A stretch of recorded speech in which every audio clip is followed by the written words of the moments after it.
Hi, welcome back to Matthew Explores. Today something a bit different. We're going to delve into the history of the Radio 1 Roadshow and its impact it had on seafront towns across the UK, particularly paying attention to my hometown of Eastbourne. So that's enough from me for now. As the Radio 1 Roadshow rolls into town, I'll hand you over to BBC Radio 1. Radio 1 Roadshow. Today, live from the Wish Tower slope of Eastbourne, with Tony Blackburn.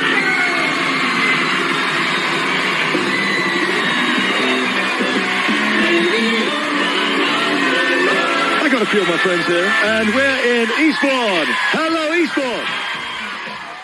Right, thank you Tony, and on with the exploring. The Roadshow began in 1973. The idea came from producer Johnny Beerling. Engineer John Dean was responsible for the building of the stage trucks. The first show was held in Newquay, Cornwall, and from its start in Newquay, it spread up and down Britain's coast: Blackpool, Margate, Brighton, Great Yarmouth, and of course Eastbourne. Before the 1980s, the Roadshow had made its mark on Eastbourne. 1977, David Lee Travis presented the Roadshow in Eastbourne. 28th of July 1977 as part of the Coastal Tour. Another confirmed Eastbourne date came on July 1980 when Simon Bates hosted the Roadshow event. Eastbourne became a treasured venue. One of the most famous shows was that of Tony Blackburn on the 1st of August 1984.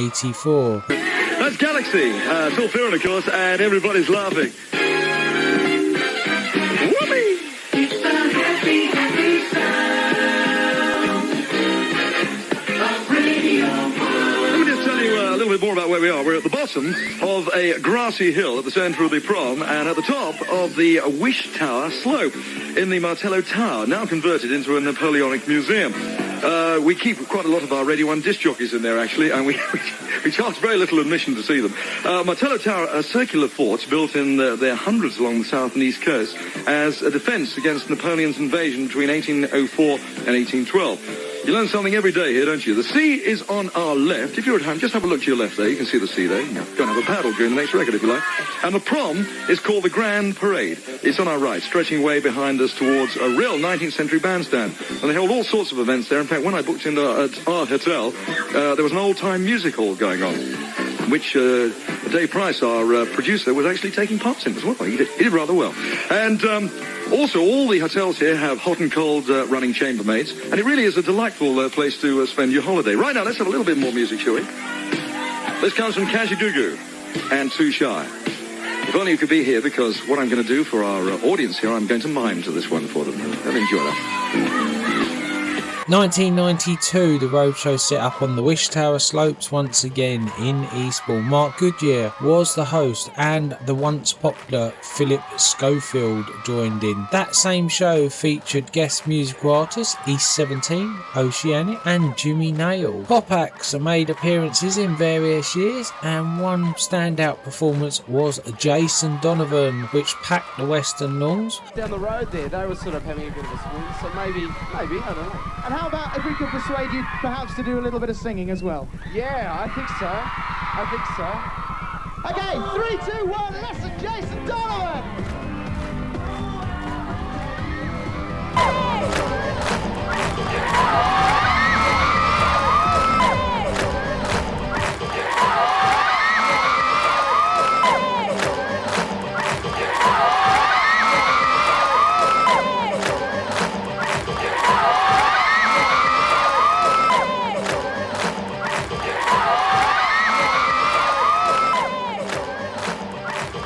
Once more, thanks to Jason Donovan.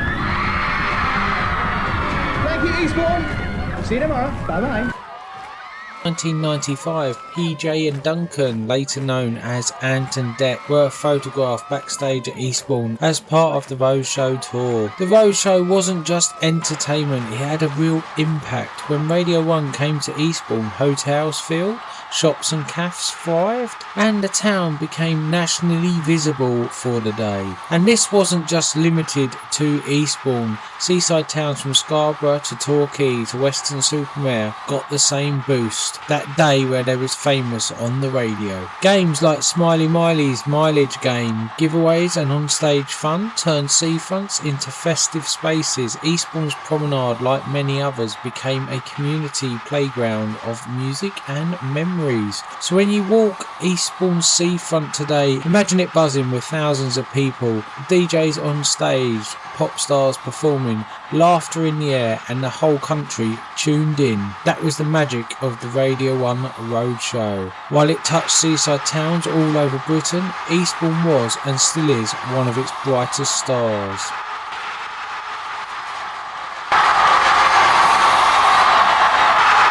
What is nice about road shows or going out and doing gigs or any personal appearance is that you know if things are working on the air or not.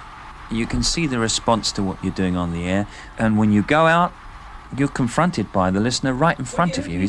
He or she is just a foot away from you. So that's great. That's what you want.